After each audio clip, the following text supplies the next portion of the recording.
See, but we got a 2 foot by 3 foot hole cut in the ice. I got 3 kids in the back seat that I know if something bad happens, one of them's not going to come back up from the bottom of the lake, which is probably all right with everybody at this point in time since they've been off school for a while. But I've been doing a lot of research on ice fishing spears. This one here has got some features we're going to show you about today that can make a difference in the number of fish you bring in the hole. So we'll show you how and why it flies better, and we'll show you how and why it holds better. So stick with us. Nothing else, we're going to have a lot of fun today. Now this isn't a real gear-intensive sport if you're looking for something for the kids to do in the winter time too. The house has probably got $200 in materials in it. We got the house, we need an ice saw, an auger to get the hole started, a spear, which we're going to talk about today, a heater and a couple decoys, and that's it. So, and trust me, a guy can sit in there for hours and watch what goes on in the hole. So this will be good.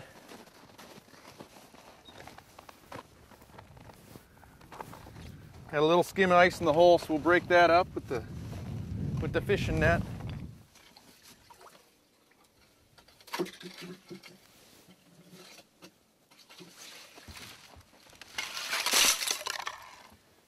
Okay, I guarantee there's a lot of guys watching right now that are in the market for a new spear because you've thrown your other one down on the bottom of the lake and it never came back up to the top. And you think you'd be able to find a big 5 foot black spear down at the bottom of the lake, but as you know, because you're watching this, you can't. That silt settles back on top and it's gone forever. So you don't want to have too long a line on here, just long enough to get to the bottom. If you got more than that, you don't even ever want your spear to really hit the bottom.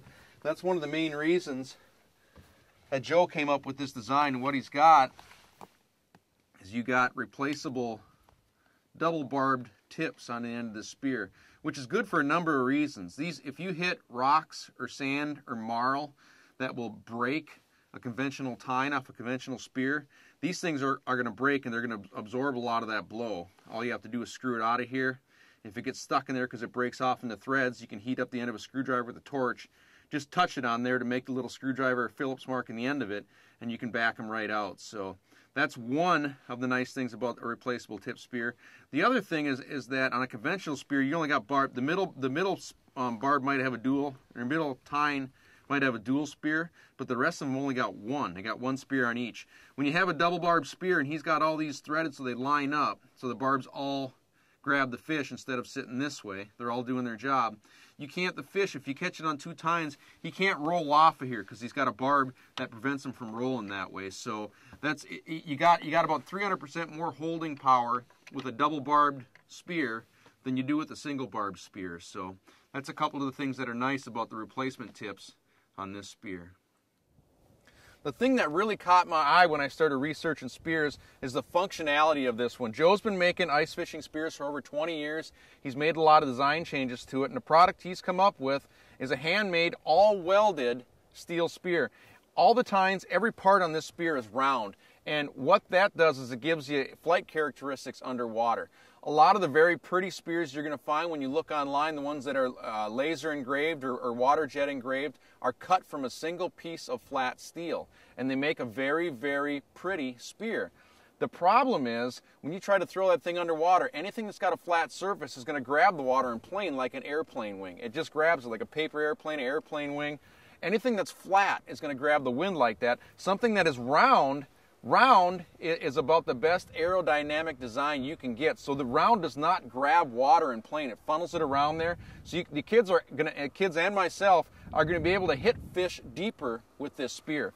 The other thing that it does, since it's all welded, is he's got 2 extra pieces of steel welded to the front of the spear here. Now those are going to give you a lot more strength up on the front of the spear, but the other thing it does is it makes it weight forward. And you know, I'm a real avid archer, and one thing I know is there's 2 ways you can try to steer an arrow. One is to add weight to the front, and the other is to put some kind of steering mechanism in the back. We're not going to have a steering mechanism in the back of an ice fishing spear because we're not going through a long enough distance of water to make that effective. So what we have to do to compensate for that is you need a weight forward design on your spear. Now most companies, if you look around online, are going to charge you more money to put that weight on the front part of your spear. It's an inherent part of the spear. We know it's necessary for getting fish deeper underwater. 2, 3, 4 feet, probably not that big a deal. But when you start getting deeper than 4 foot underwater, that's where your weight forward and the round steel is going to be a big factor in you hitting more of the fish that you're throwing at in the wintertime. 20 years in the making. Hawkeye Fishing Products, replaceable, double-barbed, 7-prong pike spear. Probably the most functional spear on the market. We're going to get this in the house with the kids, get the decoys set up. We actually forgot chairs today, so we got to go back and get them. And hopefully by the time we get back, they got some pike on the ice out here. You